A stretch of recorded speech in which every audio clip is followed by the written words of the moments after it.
What's up, everybody? Welcome back to I Want Entertainment, episode 1 of I Survivor Milan. We are here with Brandon. He is a member of the Perla tribe. Brandon, yeah, take us back to reveal night. The cast is being released. The tribes are being released. Rocky debuts as head host of the season. Just what was going through your mind? What did you think of your tribe?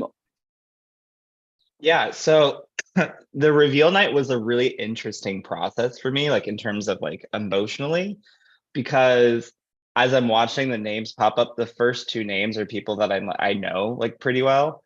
And then there was like a swath of like total strangers, and then like more people that I know, and then more total strangers.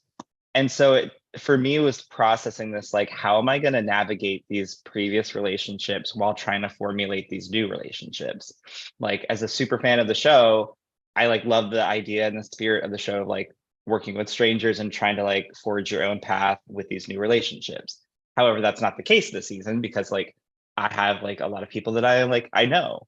Um, so for me, it was this immediate like, okay, how are we going to balance this? How am I going to make sure that I'm like insulating myself, forming relationships, fighting any like preconceived ideas or notions about like my reputation? So it was this like, my mind was just like kind of spinning and like, how am I going to do? How am I going to make this work? So, and when I saw the actual tribe reveal, I was like, okay, good. I don't really know any of these people, which for me, I was like, that's exactly what I wanted. I don't really want to work hand in hand with people that like I have relationships with outside the game. And I want to like lean into those relationships and like kind of control the narrative of how like my new tribe is seeing me versus them being like, oh, I know Brandon, I've heard this, let's use that in terms of like dealing with them. So for me, that's where my mind went immediately. Did I answer the Now, question? no, yeah, you did. Sorry, I was just unmuting. Okay, so part of the season's twist is lights out, meaning everything will be remain in the dark until our I1 generator decides to shine some light on the results of the immunity. How is that going to affect how the rest of this day plays out when the challenge is over and nothing is said to y'all leading into tomorrow when there is a tribal council that you may or may not be attending? Yeah, thanks, Rocky, by the way. I feel like it changes the dynamic completely of the game. Like in my mind, there's one of two options that like a tribe may approach this. Either one, they bank on the fact that they won and don't do anything. And then if they lose, they have to scramble in that last 20 minutes. I don't think that's what's going to happen. I think that's going to be option two, which is we are going to plan for a tribal no matter what and have a plan. And like, in my opinion, hopefully, if you're planning for that, it kind of has to happen. Otherwise, you're kind of like revealing, oh, the theme, revealing your cards when you like don't have to. So it becomes like a liability. So I think people are gonna have to be really careful with the information that they are like leaking to other players and their plans and their intentions, because if they lose and come up with this like master plan and it comes out after the fact, it's gonna look so bad. So I think there's gonna be a lot of feelings, big feelings this season about other people's plans. So I have a theory. I know you can't confirm or deny, but I genuinely think, at least in this like pre-merge, like the idea of like the bunkers are going to come into play with this lights out. And I see like double tribals happening. I see like two tribes going to tribal at the same time and having to like come up with a vote in that last 20 minutes. I see chaos. I'm looking into my crystal ball and I see chaos. So that makes me very anxious, but also like really excited. I love that you have a crystal ball too. Rocky has one. Yeah, I'm coming for his gig. So um, okay, so let's run down through your tribe. First impressions, how you feel about them, your possibility of working with them. this tribe. Okay. I always have to remind myself that people are going to watch this after. I don't know. First impression was not great.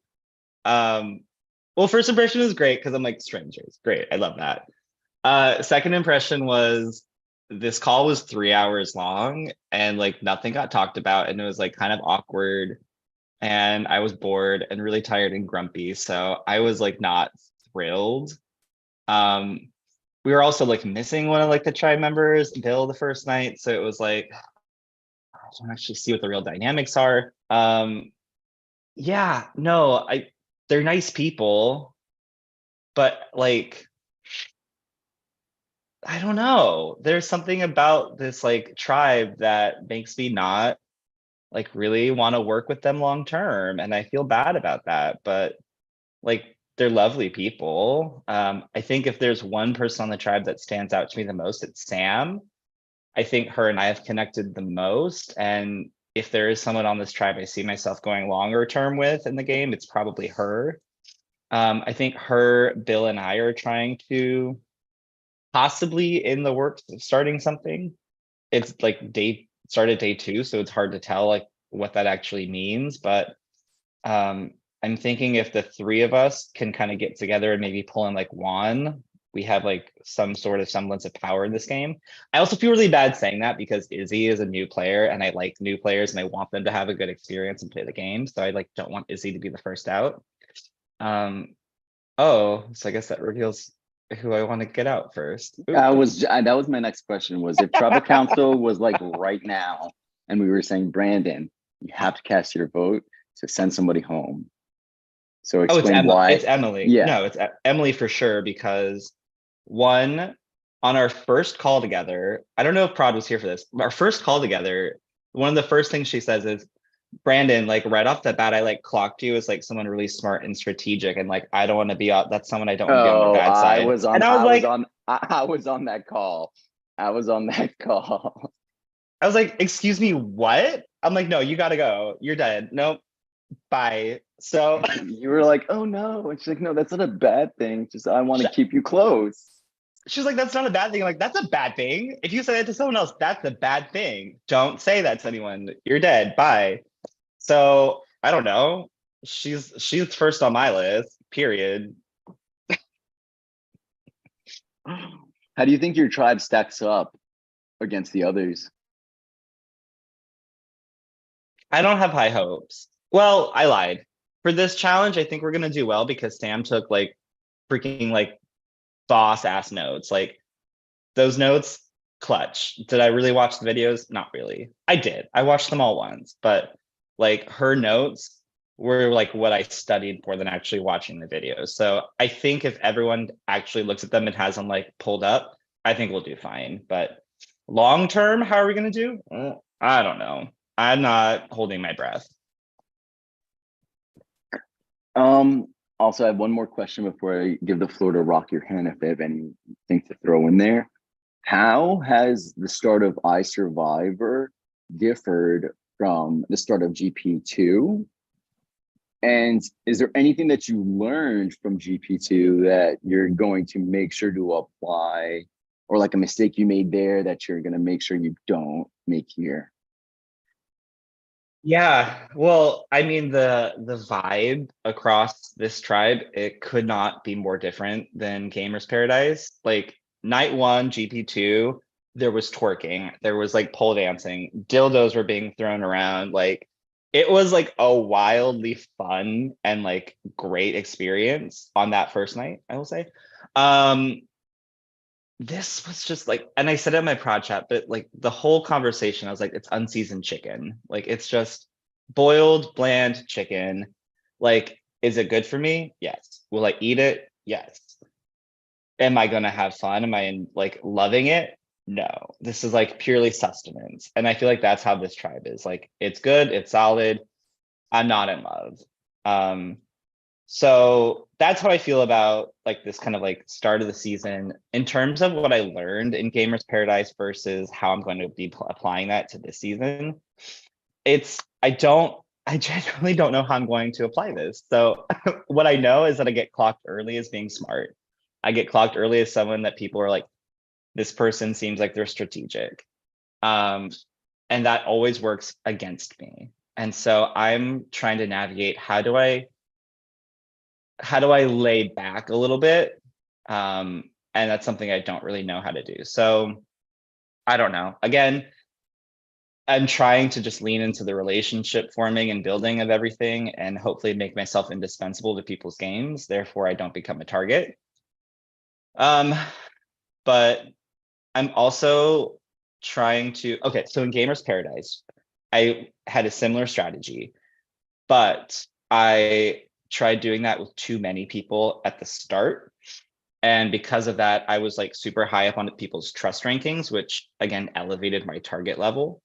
So even though I'm trying to build a base relationship, I'm trying not to like go too hard too fast with too many people where it becomes a liability for me. So it's this weird navigating relationships, forming them, building them, but not so much so fast that everyone's like, I'm good with Brandon. Well, I'm good with Brandon. Well, I'm good with Brandon. Oh my God, Brandon's good with everyone. Let's get rid of Brandon.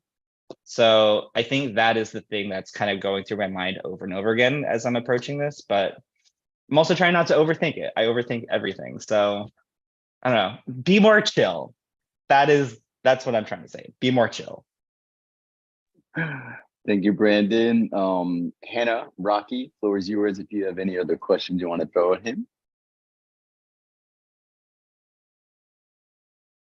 No, thank you. Oh my Thank you, God, Hannah. how gorgeous is Hannah's voice? Am I right? Oh I my could listen gosh, to it thank you all so day. much. Check me out on YouTube. I do it for fun. I had a brain fart. Hold on, give me a second. How do you feel about the other twist of the season, the fortune teller twist? How does that play into like your gameplay? Like, obviously, Emily went this time. I don't know if she told you about her journey. I haven't been like around. So like, how do you feel about like her story about the journey? Like, are you anxious to go? Do you not want to go? Do you not want to, do you think that going put the target on your back? Or like, how do you feel about it overall? Well, I will be using it to put a target on her back for sure. She did tell me a story. Is it the truth? I don't know. But she told me a story, and that is that it became this like joint cross-tribal communication. And then there's this like tarot card choosing. Tarot cards have advantages or disadvantages, or were blank. You pick one at random, everyone has to agree, and whatever you get is what you get. It seems logical enough that I'm like, okay, I could see that. I don't trust anyone at this point. So we'll see. But I think it could be an opportunity for me to kind of place a target on her back, especially if she's trying to spin some sort of narrative about me to the other tribe members, in which case we don't know what she actually got, if she has a power and she's going to use that. So I think it has the potential to be a liability. I like this twist because in the first org I played, there was a twist that involved cross-tribal communications. And those communications were what set me up so well in the second half of the game. Because again, I go hard and I go fast. Ew, that's not what I said. I make connections very well, very quickly. So being able to have that quick burst of communication allows me to like build my inroads. But since they're on another tribe, it's not being cultivated and like being used against me. So I would like to go because I'd like to be able to talk to other players from other tribes so that when merge comes, if I'm there, there's like some inroads being built. So I think it's a great twist. I'm super excited for it. And will I get picked? I guess it's in the card. I guess we'll see it. Looking at the other tribes, is there anybody that you are anxious to like talk to, get to know, like based off their videos or either like prior connections, or are you just like, I want to just like stick with these people and I'll get to that when I get to that? I am excited to meet Ray. Ray, right off the bat, was someone who I'm like, that's good energy. I want to be around that. Gigi was similar in terms of like immediately like smitten with this human being. I'm really interested in reconnecting with the people I played the Traders mini with. Thomas and Robin specifically. Because one, they seem like fascinating people, and two, it's like the start of a connection without like being a full-fledged we played an org together kind of connection. So I'm curious to see how they view me and how I view them in this game. Other former relationships, I'm not super, I don't know the right word for this. Like, I feel like I kind of know what to expect from like Julia Brown. I feel like I kind of know what to expect from Marcelo. So it's like, that to me is back burner. It's like these newer players that it's like the forefront of my attention, if that makes sense. Okay. I think that is, yeah, that's it for me. So thank you, Yeah. Brandon. Brandon, anything else you want to get off your chest that we may have not touched on at all yet? I feel like I have this mindset of like wanting to play like a villain, but when push comes to shove, sometimes I'm like all bark, no bite. So we'll see if I come into my villain era in this season or not. We'll see. Honestly, the darkness of the underground, no better time to be a villain. That's what I'm saying, right? Got my black hat. We're ready. All right, Brandon, it's been a pleasure. You are all good for episode 1. What you are allowed to share with your tribe about the challenge is your total points. Like, I got 4 points. Don't let them know how many questions there are. Don't let them know that it is 1 question per tribe that you're going to be getting. Nothing about the tiebreaker, just what your score was and how you thought the challenge was. It was easier than expected, harder than expected. Alrighty. I can handle